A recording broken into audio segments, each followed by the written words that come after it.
Hello. With less than a week left in this ranked season, it's the last chance to reach whatever rank you're looking forward to. And HE Fuso just might be the ship you are looking forward to reaching it. If you'd like to get familiar with this idea and basics of it, feel free to check out a video I made about that. There should be a link on the screen as well as in the video's description. In this video, I'll address some points I've thought of or been asked and commented by others since the making of previous video. Statistics and calculations used in this video will be based on Fuso, so if you planned on using some other BB, you should adjust accordingly. A battleship, unlike a cruiser, can take a hit without a serious danger of getting instantly deleted.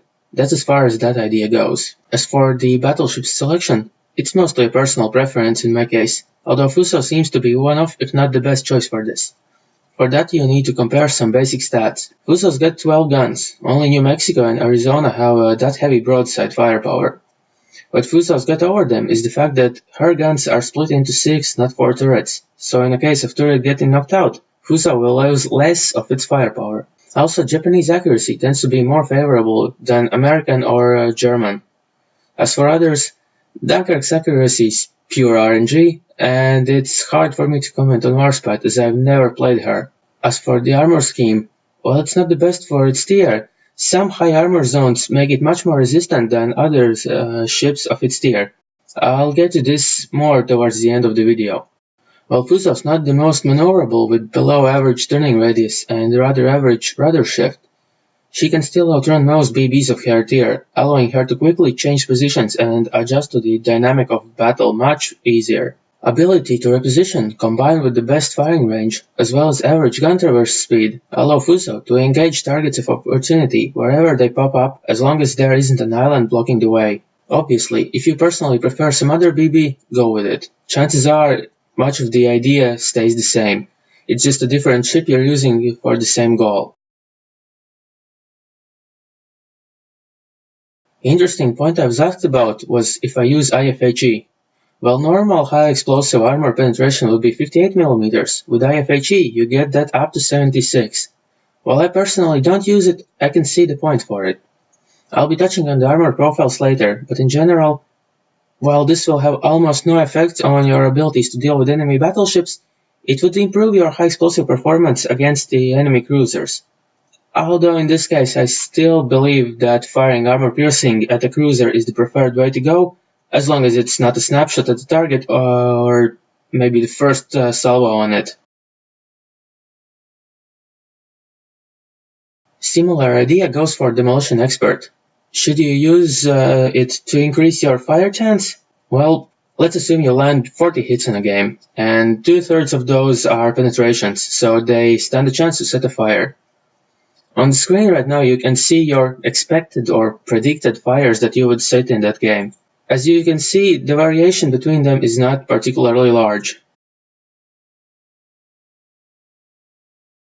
This must be the most often asked question I've seen, and the answer is quite simple. Obviously no. Like in every other case, both high explosive and armor piercing have their time and place. First thing to do is to check team lineups before the match starts. If the lineup is even similar to the one you can see on the screen, you should reconsider your ammunition choices.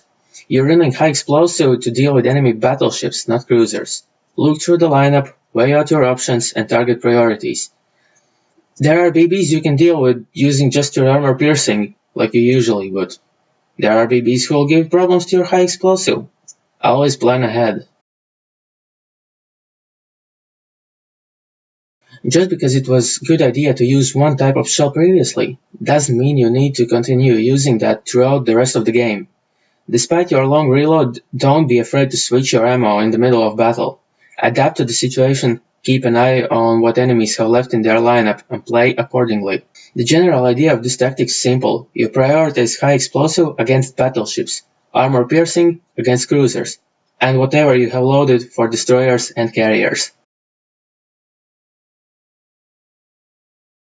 One of the more interesting comments was shooting at a broadside target with high explosive is just wrong. Personally, I find it rather funny because of how much there's wrong with it. First of all, there's nothing wrong with taking a shot that you can. If it's a broadside target, you'll simply land more shells on it than if it was bow on to you. But that aside, it's an ignorant comment towards how battleships overall, and ranked in particular, plays out. You see, battleships have around 30-second reload, so unlike most cruisers and destroyers, there's a good chance that between the target getting spotted and disappearing again, you'll get off just one, maybe two salvos. That means that what you'll fire at the enemy is whatever you had loaded, not whatever you need to have loaded. This requires you to be prepared in advance without any information on what kind of a chance you'll have. Just because it was a good idea to use one type of shell previously, doesn't mean you need to continue using that throughout the rest of the game. Despite your long reload, don't be afraid to switch your ammo in the middle of battle. Adapt to the situation, keep an eye on what enemies have left in their lineup, and play accordingly. The general idea of this tactic is simple. You prioritize high explosive against battleships, armor piercing against cruisers, and whatever you have loaded for destroyers and carriers. All you will have is your own ability to predict these movements. This leads into how ranked games play out. As you progress through the ranks and score higher matchmaking brackets, players around you, quite obviously, will get better and better. They'll avoid doing silly mistakes more and more often, giving you less and less chance to fight back. The most notable point will be that battleships will tend to go bow on towards you instead of just constantly giving you a flat broadside. In my opinion, this is the point where most players misread the situation. You see, in a random battle, all players spread out over the map. They form either a thin line or multiple small chunks scattered across the front line. If the target you plan to go for has positioned himself in a good defensive position against you, there's always somebody else angling against some of your teammates, and you can just go for them. You can find these favorable shots pretty much always, as long as it's a random battle. When it comes to ranked, all 7 players tend to be grouped up, maneuvering similarly. If one of the enemy BBs is angled against you, there's a rather good chance that all of them are. As you rank up, people around you pay more and more attention to what's going on, what's happening. They start planning ahead, weighing out the risks. They may and will open up to somebody else and angle against you if you are the bigger threat. Now put these 2 points together. You need to plan ahead about what kind of ammunition you'll need to use, and there's a good chance enemies will be in their most advantageous position against you. As I stated previously, Fuso's 356mm guns stand no chance of overmatching Tier 6 battleship bow armor. Sorry if you disagree, but it's always going to be better to hit a broadside target with high explosive than to bounce off your AP off of somebody's bow.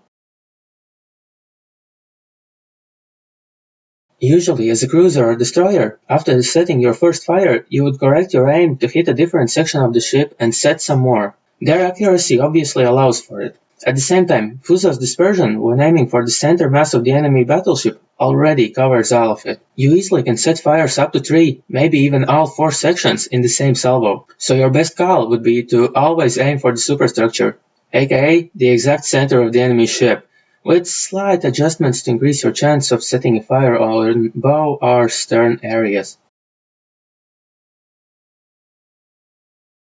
As stated in the previous video, firing high explosive also brings a lot of utility to your disposal. Your fires will bring you not only extra damage, but also force enemies to use their damage control. A point I forgot to mention is that forcing the enemy damage control is a little bit on the useless side if you fail to inform your team about it. Communication is important, especially in ranked. Use the chat, tell your team when an enemy ship uses damage control, or, for that matter, any kind of cooldown that people need to know about. Communication wins games. Previously I mentioned how you should be looking at team lineups to select your targets and ammunition, as well as how your high explosive interacts with different ships' armor layouts. So let me now talk about it a little more specific. There's not much to say about firing at DDs and CVs. AP is good enough, high explosive does the same job with some added benefits I've mentioned previously. As for cruisers, there's a bit more to talk about.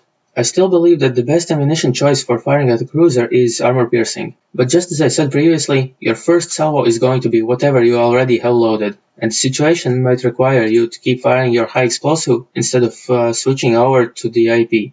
The clips running right now highlight Tier 6 cruiser high armor zones. All the blue and green areas of armor can be easily penetrated by your high explosive, just as you would expect. Most of these yellow zones, usually their main belt and front turret or side armor, are around 100mm thick.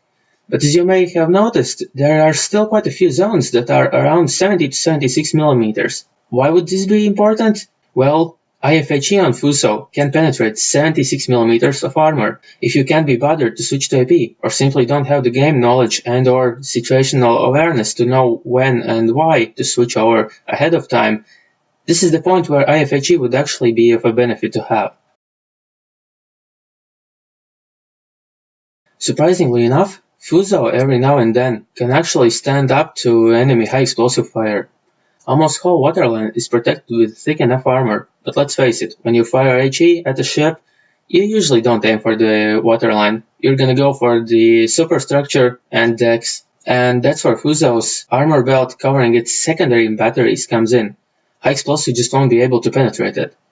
It's not going to save the Fuso's apartment building, but it certainly helps when the others are firing at your decks. Also, those turrets take up quite a lot of space on top of it, meaning any shell that hits them is basically useless. So your decks are semi-protected. AP works well against it as long as the ship's not angled. Mutsu has reasonable main armor belt, but that's not going to save her from high explosive.